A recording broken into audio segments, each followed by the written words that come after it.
What's up, everybody? This is Sparks Comics here. I'm not going live tonight to do an FOC show, but I wanted to drop a couple FOC picks this week just to keep things rolling on the FOC shows. It's an interesting FOC week because there's no Marvel this week. So it's going to be a very independent comic heavy week. And then I've also got some DC picks that will be due by the FOC cutoff tonight, and then everything else will be due on Monday to whoever you order from, whether that be your local comic shop or an online retailer. So my first pick for DC is Generation Shattered #1. It is a one-shot. There's a cover A and a cover B. And it says that it's coming out of the events of Detective Comics 1027 and also the Death Metal series. So seems like that team there on the left cover is going to be who's teaming up to save the world. So it seems pretty interesting. And then we know Batman's been super good recently, and Clown Hunter is a pretty big hit. At least I feel like he is. So Batman Annual #5, we got Batman and Clown Hunter here. And that In-Hook Lee variant, which is the cover B, looks like it's like a Norman Rockwell homage, something like that. So definitely one to check out. And Tynion's been, killing everything. And we see he's got a lot coming out this week. So that guy is just on fire right now. We've got from Image Comics Spawn #313. This pick is my brother Eric, Azores Tiger's pick. We've got this crazy, creepy Santa-looking guy in cover A. We've got cover C, that is Greg Capullo cover, and there's also a ratio sketch version of that cover. Azores Tiger also had this pick for this week when we talked about our FOC picks on the Spine Ticks last night. Killadelphia #11. That cover B is really creepy. Pretty cool. The cover A is pretty nice also. I haven't been reading Killadelphia, but he has been, and he's loving what's going on with that series. So definitely keep an eye out on that if you've been reading it.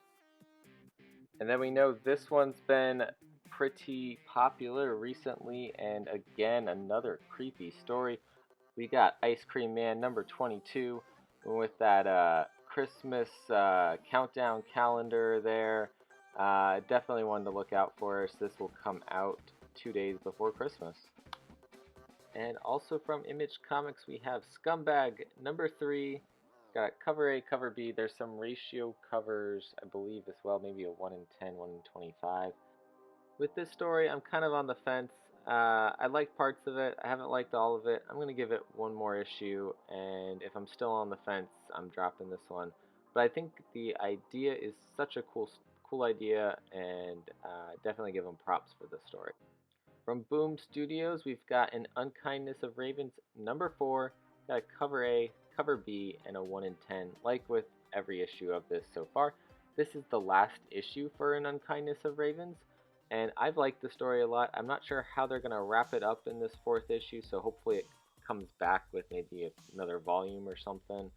But I'm really enjoying it, so it'll be on my FOC order. From IDW, we have Sea of Sorrows #2, and there's a cover A and a 1 in 10 ratio cover. This was a really cool issue #1. Got that underwater creepiness, and that's something that a lot of other books aren't exploring right now. So there's definitely a lot of horror comics out there, but this one has that unique perspective of being in the water. So definitely a cool book. I don't really read anything from IDW usually, so I'm happy to be able to pick something up from them. And of course, one of my top picks of this week's got to go to Boom Studios' Something is Killing the Children #13, another James Tynion book. So that's 2 so far that we've seen on this FOC. We've got a cover A, and we've got a 1 in 25 variant cover by Justine Franny, who I just love her artwork, and so this is an absolute must for me. as both a fan of her art and a fan of Something is Killing the Children. And back to Image Comics, we've got the Department of Truth #4, which is easily becoming one of my favorite series. We've got a cover A by Simmons. We've got a Trad Moore cover B. We've got a 1 in 10 and a 1 in 25 cover. That 1 in 25 is by Jeff Lemire, and he's done several covers in this style. So this is another one that's kind of paying homage to his own previous covers, but really keeping that creepy vibe going. I love it. Another James Tynion book this week for FOC. He's just absolutely killing it, and I love everything that he's writing right now. And finally, from Vault Comics, my new series pick of the week is The Picture of Everything Else, #1. Essentially, the premise being that the guy who painted the portrait of Dorian Gray is now painting some other things and maybe has some more nefarious schemes going on. And I think that's such a cool idea, so I'm going to pick up at least the cover A just to read, and see where the series goes. And those are my picks for FOC this week. They're not all inclusive.